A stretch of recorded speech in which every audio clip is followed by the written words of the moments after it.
ओ भाई साहब ठाकुर ने ठोक के रख दिया है आरसीबी को। जिस तरह की बैटिंग की है मैं कहता हूँ कमाल करके रख दिया है। 140 भी मुश्किल नजर आ रहा था, 140 50 इतना दिख रहा था कि अगर स्कोर हुआ भी तो इतना ही होगा, इससे ज्यादा स्कोर नहीं होगा केकेआर का पहली इनिंग्स में। लेकिन जिस तरह से बैटिंग की वो लॉर्ड ठाकुर आके खेला, मतलब कि कमाल करके रख दिया। इस तरह तो मतलब कि कोई प्रॉपर बैटर भी नहीं खेला कोलकाता की तरफ से। जब रसल आउट हो गए, लगातार 2 बॉल पे 2 विकेट्स गिर गई, तो फिर भाई साहब पीछे क्या बचा। जब रसल आउट हो जाते केकेआर की तरफ से तो फिर आप ये नहीं कह सकते कि मतलब कि अब कोई पीछे पावर हिटिंग करेगा। आप यकीन के साथ इस तरह नहीं कह सकते, लेकिन वो रसल वाला भी सारा जो सिस्टम था वो भी ठाकुर ने अपने सर लिया, उनकी जिम्मेदारी भी। और जिस तरह की उन्होंने बॉलिंग की और बैटिंग की, दोनों बैटिंग जो है वो तो कमाल करके रख दिया। आरसीबी ने सोचा भी नहीं होगा। वो 11वें ओवर तक 89 पर 5 हो गए थे, तो वहां तक तो निज़ाम ठीक चल रहा था। बॉलर बहुत अच्छी बॉलिंग कर रहे थे, ब्रेसवाल अच्छी बॉलिंग कर रहे थे, सिराज अच्छी बॉलिंग कर रहे थे, दीप अच्छी बॉलिंग कर रहे थे। लेकिन जब उसके बाद आए शार्दुल ठाकुर, तो मैं कहता हूँ कमाल करके रख दिया। जिस तरह की बैटिंग की, वो छक्के चौके, वो मतलब कि बटलर की बराबरी कर ली यार। 20 बॉल में 50 बटलर ने बनाई थी, इन्होंने शार्दुल ठाकुर ने 20 बॉल में 50 बना के बराबरी कर ली। तो ये T20 क्रिकेट कुछ इस तरह की हो चुकी है। और मॉडर्न जो क्रिकेट है वो मतलब कि वहाँ पर कुछ भी हो सकता है। आप मतलब कि वो मैं कहता हूँ कमाल करके रख दिया। वहाँ पर शाहरुख खान भी आए हुए थे मैच देखने के लिए अपनी टीम का, तो वो मजे की बात। और मैच भी होम ग्राउंड पे था कोलकाता के लिए, तो जो अपने फैंस के लिए शार्दुल ठाकुर ने वो एंटरटेनमेंट किया ना, उनको एंटरटेन किया, तो भाई साहब इससे बेहतर मौका कोई हो ही नहीं सकता था इस तरह की बैटिंग करने का। तो बहुत मजा आया उनकी बैटिंग देखते हुए। तो पहले तो मुझे तो ये लग रहा था कि ये मैच होगा वो बिल्कुल वन साइडेड होगा। आरसीबी जिस तरह की बैटिंग है पिछले मैच में, जिस तरह से उन्होंने बैटिंग की और जिस तरह से भी वो इस मैच में बॉलिंग कर रहे हैं पहली इनिंग्स में, और टॉस जीता हुआ, टॉस जीत कर उन्होंने बॉलिंग का फैसला किया हुआ है। और इतनी अच्छी बॉलिंग कर रहे हैं शुरू में, वो 89 पे 5 कर दिए शुरू में। वहाँ पर रहमतुल्लाह गुरबाज खेले के लिए, उनके साथ दूसरी साइड पे कोई विकेट मतलब कि रुक ही नहीं रहा था, सारे आउट हो रहे थे। लेकिन रहमतुल्लाह गुरबाज ने एक केयरफुल मतलब कि एहतियात के साथ इनिंग्स खेली, और मतलब कि जो टीम को है वो डूबने नहीं दिया, टीम की किश्ती को। वहाँ पर उसको इनिंग्स को चलाते रहे। लेकिन जब रहमतुल्लाह गुरबाज आउट हो गए, कैच आउट हो गए, उसके बाद रसल आए, रसल भी अगली बॉल पे ही आउट हो गए। वो फुल शॉट नहीं लगा उनका, पहली बॉल पे ही चलते बने, तो वो 2 लगातार विकेट जब गिर गई, 89 पे 5 हो गए। तो फिर वहां से भाई साहब बहुत मुश्किल लग रहा था कि अब जो कोलकाता की टीम है वो मतलब कि आप कह सकते हैं कि 150 भी कर ले, 140 भी कर ले तो बहुत बड़ा स्कोर होगा। लेकिन वहां से शार्दुल ठाकुर खेले और मैं कहता हूँ कमाल करके रख दिया। वो 103 रन की पार्टनरशिप लगा दी, 102 रन की रिंकू सिंह के साथ मिलकर, और वो भी 47 या 40 मतलब कि 40 प्लस 45 प्लस कुछ इतनी बॉल में वो पार्टनरशिप लगी होगी। तो आप यहाँ से अंदाजा लगा लेंगे। फिर कोलकाता ने, आरसीबी ने सोचा भी नहीं होगा कि ये 200 प्लस रन हो जाएगा। मतलब कि जब 89 पे 5 हो चुके हैं, 11-12 ओवर मुकम्मल हो चुके हैं, और फिर 20 ओवर में 204 हो जाएंगे, 5 हो जाएंगे, तो ये मतलब कि वो ख्वाब में भी नहीं सोचा होगा बॉलर्स ने कि हमें जब इतनी अच्छी बॉलिंग कर रहे हैं तो यही बॉलिंग थोड़ी देर के बाद इतनी मार हमें पिटाई पड़ने वाली है कि जिसका अंदाजा कोई नहीं है।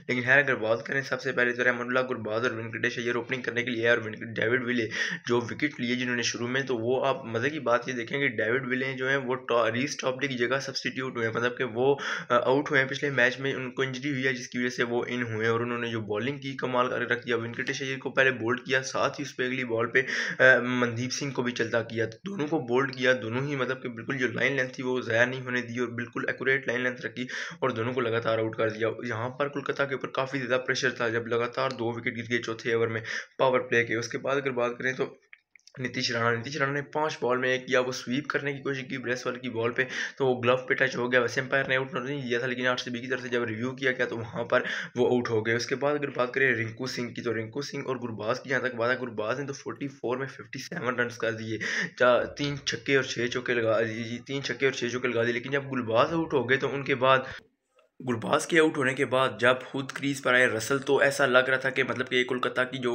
ये डूबती किश्ती है इसको संभालेंगे, आराम से चलाएंगे इनिंग्स को, और फिर लास्ट के ओवर में शॉट करने को देखेंगे, और 160-70 स्कोर इतना कर लेगा कोलकाता। क्योंकि वहाँ से तो यही नज़र आ रहा था, जब 89 पे आपके 4-5 विकेट गिर जाएँ तो फिर वहाँ से मतलब कि आप जो आपका इतना बड़ा खिलाड़ी होता है कि जिसने आपके लिए बहुत परफॉर्म किया होता है, और वो भी आरसीबी के खिलाफ तो बहुत परफॉर्म किया होता है, तो उस खिलाड़ी के साथ बहुत सी उम्मीदें थी।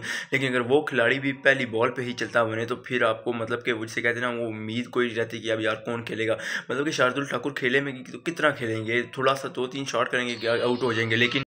लेकिन रिंकू सिंह ने शार्दुल ठाकुर ने क्रीज पे आने के बाद रिंकू सिंह के साथ मिलकर जो काम किया भाई साहब, वो सदियों तक याद रखा जाएगा। वो आरसीबी के लिए डरावना ख्वाब साबित हुआ। 103 रन की पार्टनरशिप लगा दी, वो भी 47 बॉल में, जस्ट 47 बॉल में, और जो स्कोर था टीम का उसको पहुंचा दिया 200+। तो यहाँ से आरसीबी का जो बुरा वक्त था वो स्टार्ट हो चुका था। और जब कोई टीम इस तरह खेल जाती है लास्ट पे आके, तो वो दूसरी टीम के लिए बहुत बुरी साबित होती है। मतलब कि वो रन फिर मतलब कि दूसरी टीम के ऊपर पहले से ही प्रेशर बिल्ड हो जाता है। जब वो बैटिंग करने आते हैं तो उससे पहले उनके ऊपर प्रेशर बिल्ड होता है कि एक टीम की जिसको हम 140 150 पर रोक सकते थे। अगर वहाँ पर वो टीम 200+ रन कर गई है तो फिर जो है वो शुरू से ही दबाव में पड़ जाते हैं। और हमें ऐसा ही देखने को मिला कि जब हमारा एक ही विकेट गिरा फिर उसके बाद लगातार विकेट गिरते गए। और ये मैच खेला ही बॉलरों ने है।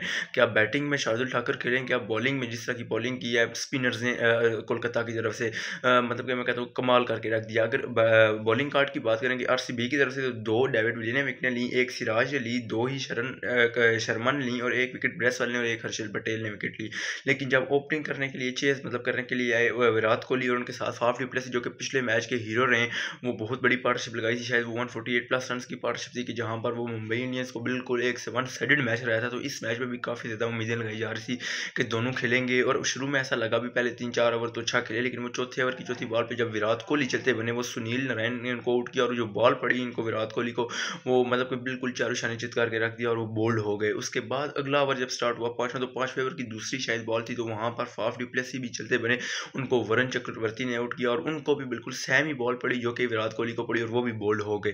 तो वहां पर आप अंदाजा लगा लें कि जो पहली 2 विकेट थी वो 44 पे पहली विकेट गिरी और 46 पे ही दूसरी विकेट गिरी। तो लगातार जब 2 विकेट गिरी तो फिर प्रेशर एकदम से वो भी आरसीबी भी बिल्ड होना शुरू हो गया। लेकिन जो स्पिनर्स थे उन्होंने बिल्कुल उठने नहीं दिया आरसीबी की टीम को, लगातार विकेटें गिरती रही। कोई इतनी बड़ी पार्टनरशिप लगी नहीं कि जिस तरह की आप कह सकें कि ठाकुर या रिंकू सिंह के दरमियान लगी थी। उसके बाद अगर बात करें तो ब्रेसवाल ने 18 बॉल में 19 रन किए, मतलब कि 18 बॉल 3 ओवर खेल के सिर्फ 19 रन किए। वो भी ऐसी सिचुएशन में है कि जब आपको मतलब कि 200 से ज़्यादा रन चेज करना है। एक चौका एक छक्का गया और ये शार्दुल ठाकुर जो कि इस मैच के पहले से हीरो बने हुए थे बैटिंग में, उन्होंने इनको आउट किया। उसके बाद अगर बात करेंगे तो वो खिलाड़ी क्रीज पर आए कि जिसको आप कह सकते हैं कि मतलब कि आरसीबी ने बहुत ज़्यादा उम्मीदें लगाई होंगी। मैं ग्लेन मैक्सवेल की बात कर रहा हूँ, लेकिन ग्लेन मैक्सवेल ने भी 7 बॉल में सिर्फ 5 रन किए, एक ही चौका लगाया और वो भी वरुण चक्रवर्ती के उस चक्रव्यूह का शिकार हो गए कि जिस तरह की वो बॉलिंग कर रहे हैं। और ये सब बोल्ड ही होते गए, क्या फाफ डू प्लेसिस बोल्ड हुए, क्या विराट कोहली बोल्ड हुए, क्या ग्लेन मैक्सवेल बोल्ड हुए, बिल्कुल सबको एक तरह की बॉल पड़ी, वो सारी इन स्विंगर्स गई और वो मतलब कि इनसे पढ़ना ही नहीं हुई और सारे आउट हो गए। उसके बाद अगर बात करें तो हर्षल पटेल 2 बॉल में सिर्फ 0 रन किए, वो भी चलते बने। वरुण चक्रवर्ती ने भी उनको बोल्ड किया। उसके बाद शहबाज अहमद की जहाँ तक बात करें तो 5 बॉल में सिर्फ 1 रन उन्होंने किया। दिनेश कार्तिक ने 5 बॉल में 1 रन किया। डेविड विले ने 20 बॉल में 20 रन किए, मतलब कि वो मैच खत्म हो चुका था। 54 पे आप कह सकते हैं कितने, मतलब कि मैं कहता हूँ कि 54 पे 3 आउट हो चुके थे और जो ओवर चल रहा था वो 8वां चल रहा था।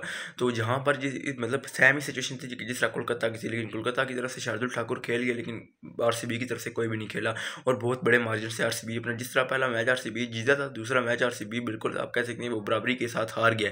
तो यहाँ से आप अंदाजा लगा सकते हैं कि किस तरह की बॉलिंग की गई और किस तरह की बैटिंग की गई शार्दुल ठाकुर की तरफ से। वंस अगेन कमाल करके रख दिया और बहुत इंटरटेन किया अपनी आवाम को, और वो भी अपनी फ्रेंचाइज ओनर के सामने खेले, शाहरुख खान के सामने। उसके बाद अगर बात करें तो फ्लो ऑफ विकेट्स की बात करें तो 44 पे पहली विकेट गिरी आरसीबी की, 46 पे दूसरी गिर गई, उसके बाद 54 पे तीसरी गिर गई।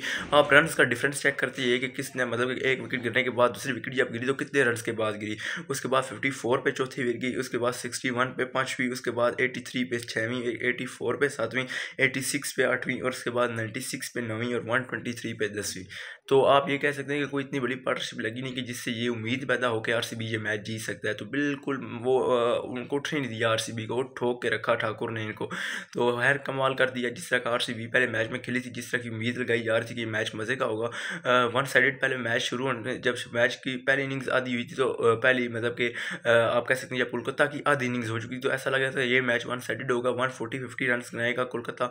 तो ये विकेट जिस तरह की ईडन गार्डन्स की मतलब बिल्कुल फ्लैट विकेट है, छोटा ग्राउंड है, तो आरसीबी आराम से इसको चेज कर लेगा। बड़ा ग्राउंड है, मतलब कि आरसीबी की बड़ी बैटिंग लाइन है, वो फॉर्म में विराट कोहली खेलते हैं, उसके बाद Faf du Plessis, Glenn Maxwell, तो आराम से वो चेज कर लेंगे। लेकिन ये उल्टा हो गया, जिनका लग रहा था कि ये आराम से हार जाएंगे वो आराम से जीत गए और जिनका लग रहा था कि जीत जाएंगे वो बहुत बुरे तरीके से हार गए। तो ये हिसाब रहा रात के मैच का। कोई बिल्कुल मतलब कि कोई सोच भी नहीं सकता था कि ये मैच इस तरह हो सकता है। लेकिन अगर बॉलिंग की बात करें कि जो कोलकाता की तरफ से वरुण चक्रवर्ती, सुनील नारायण जो कि बॉलर्स ने स्पिनर्स ने बांध के रखा आरसीबी को, तो उनमें अगर सबसे ज़्यादा विकेट्स किसी ने लिए तो 4 विकेट्स वरुण चक्रवर्ती ने अपने नाम किए और 4 में से तो भाई साहब वो जो इन स्विंगर गए जिनको बोल्ड किया। उसके बाद 3 विकेट्स शर्मा ने अपने नाम किए और 2 विकेट्स नारायण ने अपने नाम किए और 1 विकेट शार्दुल ठाकुर ने अपने नाम किया और man of the match Shardul Thakur करार पाए। तो well done Shardul Thakur, well done. मतलब कि जिस तरह आप खेले होम ग्राउंड के सामने और वो भी सबसे बड़ी बात कि अपने फ्रेंचाइज ओनर के सामने, तो ये मतलब कि बहुत बड़ी बात होती है। तो हर वीडियो को अच्छी लगे चैनल को सब्सक्राइब कर दे, वीडियो को लाइक कर दे। मिलते हैं नेक्स्ट व्लॉग में। अल्लाह हाफिज़।